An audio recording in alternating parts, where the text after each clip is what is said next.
Hey guys, welcome back to new episode. तो इस vlog में जो मैंने अभी ये नई ली है Benelli TRK 502X forest green, इसका एक पूरा ओवरव्यू हम लोग देख लेंगे कि ये बाइक कैसी है, मैंने ये बाइक लेने का डिसीजन क्यों लिया है। ये है new 2025 upgraded version of Benelli TRK 502X। देखो, इस बाइक में काफ़ी सारे न्यू अपग्रेड बेनेली ने दी है जो पिछले काफ़ी ईयर्स में बेनेली ने ये अपग्रेड नहीं किया था। तो ये है महाराष्ट्र की सबसे पहली अपग्रेडेड बेनेली जो मैंने ओन की है। तो चलिए देखते हैं इसका स्पेसिफिकेशन। सबसे पहले बाइक के एक लुक के बारे में देखते हैं। बाइक का जो लुक है ना, काफ़ी प्रीमियम और काफ़ी बड़ी बाइक दिखती है। तो ट्रस्ट मी गाइज, मैंने इसको 260 किलोमीटर अभी तक चलाया है। जब भी ये रोड पे होती है ना, लोग मुड़ मुड़ के देखते हैं। अलग वाली लेन से भी जाने वाला बंदा भी इसको मुड़ मुड़ के देखेगा, इतना बढ़िया ऐसा इसका लुक है। तो देखिए, सबसे पहला यहाँ पे अपग्रेड हमें मिल जाता है ये TFT डिस्प्ले, जो देखने में काफ़ी प्रीमियम दिखता है।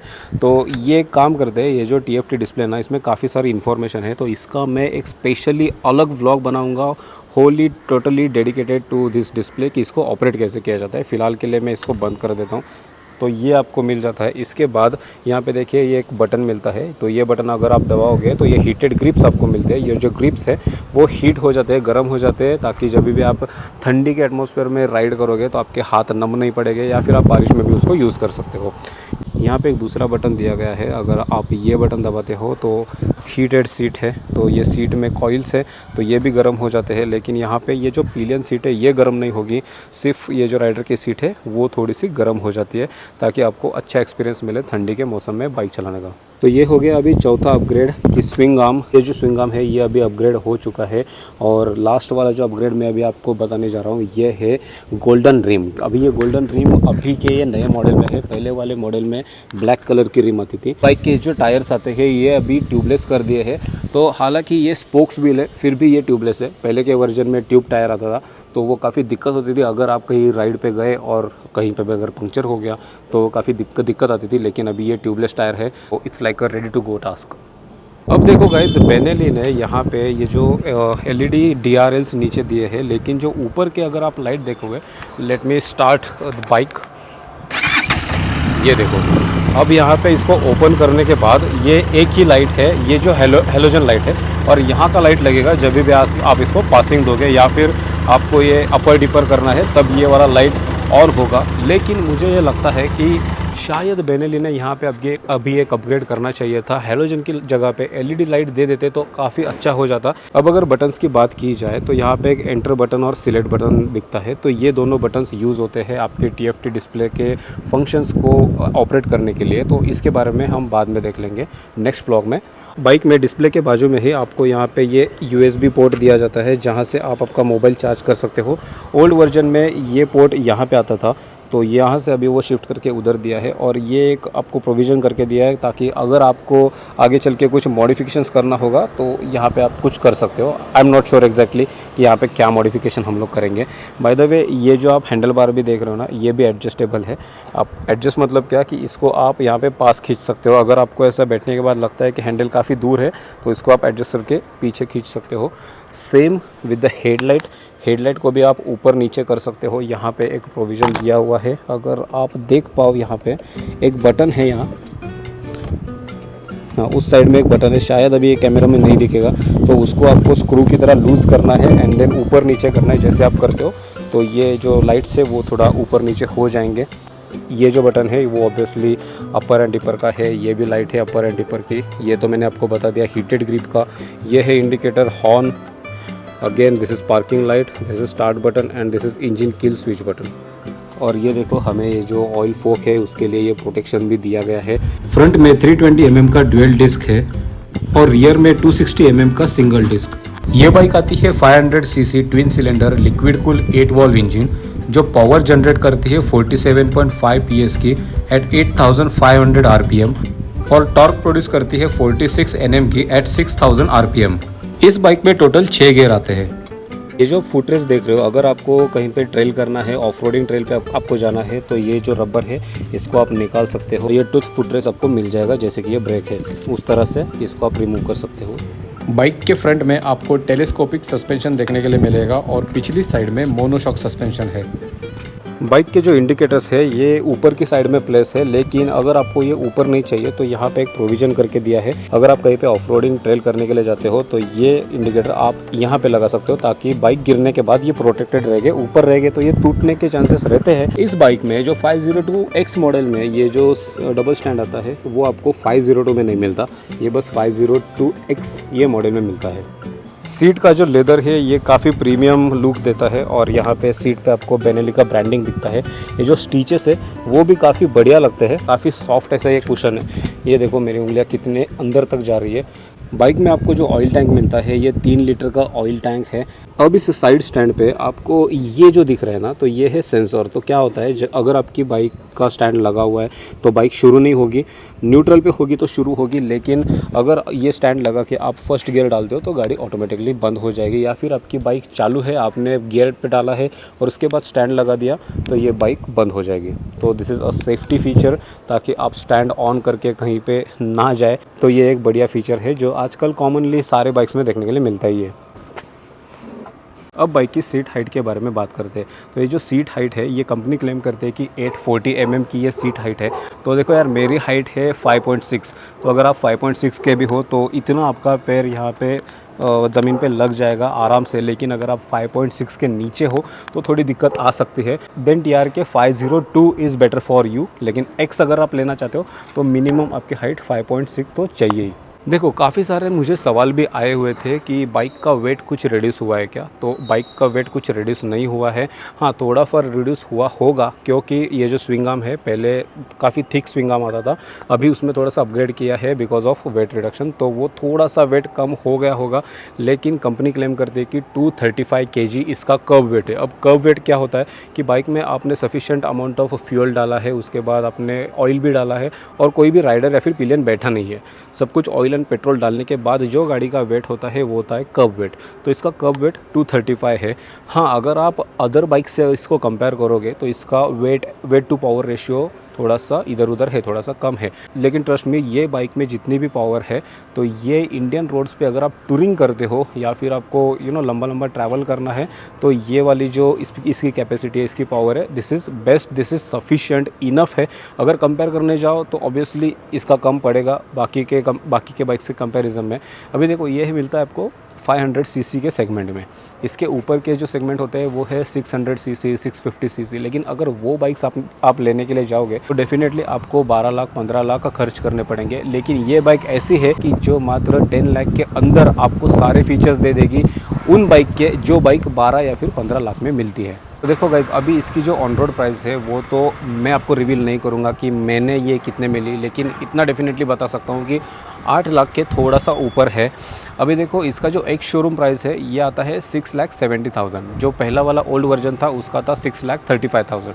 लेकिन अगर आप ये अपग्रेडेड वर्जन लेना चाहते हो तो एक शोरूम पकड़ लो 670। उसके बाद जो आपका इंश्योरेंस रहेगा, RSA रहेगा, ये जो एक्सेसरीज आप देख रहे हो, ये हैंड गार्ड, ये ऊपर का ये जो वाइज़र है, ये बाकी के ये जो सैडल स्टे वगैरह, ये सब आपको कंपनी से ही आते हैं। तो इसका भी आपको चार्जेस उसको देना पड़ता है, हैंडलिंग चार्ज आपको देना पड़ता है, लॉजिस्टिक चार्ज देना पड़ता है। उसके बाद अगर आपने एक्सटेंडेड वारंटी ली तो वो भी आता है। तो कुल मिला के फिर आपकी जाती है ऑन रोड प्राइस। मेरी जो है, मैं आपको इतना बता सकता हूँ कि 8 लाख के थोड़ा सा ऊपर है, लेकिन एग्जैक्टली नहीं बता सकता। सीट ओपन करने के लिए आपको यहाँ पे एक जैक दिया है। अगर यहाँ पे अगर आप चाबी लगाते हो तो ऊपर से सीट खुल जाता है, और जैसे ही सीट खुलता है ना, तो जैसे ही सीट खुलता है कुछ इस प्रकार ये अंदर सब कुछ स्टफ़ है। तो ये देखो यार, एक मेड किट मिला है, एक टूल किट मिला है, और इसके नीचे बैटरी है। तो अभी क्या है ना, ये अभी मैं निकालूंगा नहीं फ़िलहाल, लेकिन एक बात आपको बता देता हूँ कि ये सिस्टम से एक वायर निकली है और इसके अंदर भी एक वायर है, वो दोनों अटैच है ताकि ये सीट आप जब भी बटन लगाओ तो ये गर्म हो जाए। बाइक में जो ये क्लच है और उधर जो ब्रेक है ये दोनों भी एडजस्टेबल है। तो ये देखो, यहाँ पे एक सर्कल दिया है, यहाँ पे 1 2 3 4 ऐसे मार्किंग है। तो इस हिसाब से आप इसका ये जो गैप है वो आप एडजस्ट वगैरह कर सकते हो। बाइक का जो टैंक है ये 20 लीटर्स का टैंक है। 28 का माइलेज देती है हाईवे पे, लेकिन सिटी पे चलाने के बाद ये 25 पे जाती है। अभी माइलेज पे मैं आपको ज़्यादा कुछ नहीं बता सकता, क्योंकि बस मैंने 260 किलोमीटर चलाई है, लेके बस 4 ही दिन हुए हैं। तो मेरा आगे क्या एक्सपीरियंस आता है, मुझे एक्चुअल में ये ऑन रोड कितना देती है वो बाद में कभी ना कभी तो मैं आपको बता दूंगा। लेकिन फ़िलहाल बस इतना आप याद रख लो कि 25 से 28 तक आपको यहाँ पर एवरेज मिल जाएगा।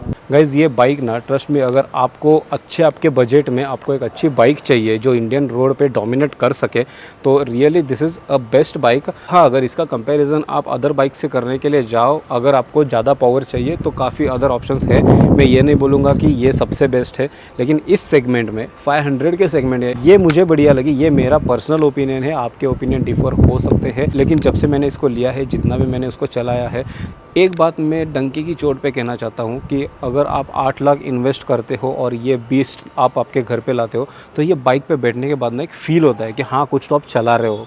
मतलब वो होता है ना, कुछ तो बड़ा सांड जैसा कुछ तो बाइक चला रहे हो, वो आपको फ़ील होता है। हालांकि मार्केट में 400 सीसी वाले जो बाइक्स है वो भी है, जिसका भी पावर ऑलमोस्ट इससे सिमिलर ही है, लेकिन उस पर वो फील नहीं आएगा, क्योंकि मैंने वो वाले भी बाइक्स चलाए हैं 400 सीसी वाले। लेकिन इसके ऊपर बैठने के बाद आपको एक प्रीमियम वाला जो फील आता है ना, वो डेफिनेटली आएगा, this is for sure. Guys, अभी देखो इंडिया में काफ़ी सारे ब्रांड्स आ चुके हैं और वो काफ़ी सारे ब्रांड्स के काफ़ी सारे मॉडल्स भी आ गए हैं कंपटीशन के लिए। लेकिन अगर आपको बाइक लेनी है तो आपको कौन सी चीज़ का ध्यान रखना है कि आपकी ज़रूरत क्या है। अब रीज़न देता हूँ कि मैंने ये वाली बाइक ही क्यों चूज़ की। देखो, मैं क्या करता हूँ, मैं लंबा लंबा टूर करता हूँ, ट्रैवल करता हूँ, मैं ऑफ रोडिंग नहीं ज़्यादा करता। पहले करता था अपाची पे, लेकिन अभी नहीं करता। अभी मुझे क्या है कि मुझे लॉन्ग टूर करना है, तो लॉन्ग टूर करते वक्त आपकी प्रायोरिटी क्या है कि आप ज़्यादा लंबे समय तक बाइक पे चलाओगे, पूरा दिन अगर आप बाइक चलाओगे तो आपको कंफर्ट चाहिए, आपके शोल्डर, लेग, आपकी बॉडी पेन नहीं होनी चाहिए। तो बेसिकली एक पूरा कंफर्ट आपको बाइक पे चाहिए। दूसरी क्या होनी चाहिए लॉन्ग टूर पे कि सस्पेंशन, बाइक का सस्पेंशन अच्छा हो। तीसरी क्या होनी चाहिए कि आपको एक पावर चाहिए। अब पावर भी कैसी चाहिए कि सफिशिएंट, ज़्यादा भी नहीं और कम भी नहीं। अब इसमें कैसी पावर है कि ये ज़्यादा भी नहीं है, लाइक 600-800 सीसी वाले बाइक्स उनकी तरह इसमें ज़्यादा पावर भी नहीं है, और एज़ कम्पेयर टू 200 सीसी वाले बाइक्स उससे थोड़ी इस पर पावर ज़्यादा है। फिर ये बाइक क्या करती है, पहली चीज़ पावर है, दूसरी चीज़ आपके पास सस्पेंशन है, तीसरी चीज़ आपको यहाँ पे कंफर्ट भी काफ़ी अच्छा खासा मिलता है, और चौथी चीज़ किसी को नहीं चाहिए कि बाइक का लुक। अगर आप कहीं पे भी रुकते हो तो 10 लोग आते हैं आपका बाइक देखने के लिए, आपसे पूछते हैं कितने की है, क्या है, तो ये सब। और ये बाइक पे मेरी पिछले 2 या 3 साल से नज़र थी कि ये मुझे चाहिए, ये मेरी रिक्वायरमेंट है, तो इसलिए मैंने अभी इस बाइक को ली है। बाकी आपके जो व्यूज़ है, आपका जो पॉइंट ऑफ व्यू है वो डिफरेंट हो सकता है, आपकी ज़रूरतें डिफरेंट हो सकती हैं, तो अकॉर्डिंगली आप बाइक की चॉइस भी कर सकते हो। देखो, जब आपको अभी ये बाइक मिलती है कंपनी से, ये फुल्ली लोडेड आती है, मतलब आपको इसमें कुछ भी मॉडिफिकेशन करने की ज़रूरत नहीं है। ये हैंड गार्ड हो गया, ये वाइज़र हो गया, या फिर ये क्रैश गार्ड है, पीछे वाला साइडल स्टे है, ये सब कुछ आपको कंपनी की तरफ से ही आता है। हालांकि उसके आपको मिनिमम चार्जेस देने पड़ते हैं, लेकिन फिर भी अच्छा है ना, आपको बाद में कुछ आफ्टर मार्केट मॉडिफिकेशन नहीं करना पड़ेगा। लेकिन मैं एक चीज़ कर रहा हूँ, मैं ये वाला जो गार्ड है वो निकाल के मैं दूसरा गार्ड लगाने वाला हूँ। इसका भी व्लॉग जल्दी आएगा, और वो वाला गार्ड क्यों लगाया जाएगा उसका भी सारा डिटेल, सारा रीज़न आपको आने वाले व्लॉग में पता चलेगा। बाकी इस बाइक पे मैं बाकी कुछ भी मॉडिफिकेशन नहीं करने वाला हूँ। बस ये गार्ड लगाने के बाद एक्स्ट्रा मुझे थोड़े लाइट्स भी लगाना है, क्योंकि ये जो हेलोजन लाइट है वो अंधेरे में इतना फोकस नहीं करता, तो मुझे एक्स्ट्रा लाइट्स लगाना है। लेकिन रिमेंबर, जब भी आपकी बाइक नई हो और अगर आपको अलग से लाइट्स लगाने हैं तो कहीं पे भी वायर का कट मत कीजिए, आपको हार्नेस का यूज़ करना है, ताकि आपकी बाइक की वारंटी हमेशा बनी रहे। चलो, वारंटी की बात आई गई है तो और एक बात बता देता हूँ, कभी भी अगर आपने नई बाइक ली है, वारंटी के अंदर है, तो रिमेंबर आपको बाइक का जो ऑयल है वो भी बाहर से चेंज नहीं करना है। जब भी आपकी सर्विसिंग होगी कंपनी में, तभी उधर से ही आपको ऑयल चेंज करना है। अगर आप बाहर से ऑयल चेंज करते हो तो वारंटी वॉइड हो जाती है। तो चलिए गाइज, हम लोग ने अभी ये सब कुछ तो देख लिया, इसके स्पेसिफिकेशन। अब इसके सुनते हैं एग्जॉस्ट की, इसका एग्जॉस्ट कैसे साउंड करता है।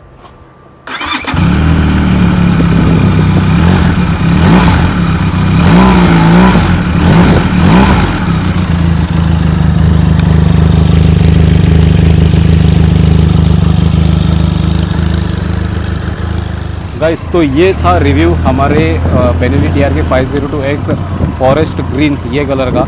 तो देखो, अभी इसमें कलर अवेलेबल है, ये जो नया वर्जन है इसमें फ़िलहाल आपको वाइट एंड ग्रीन ये 2 कलर अवेलेबल है।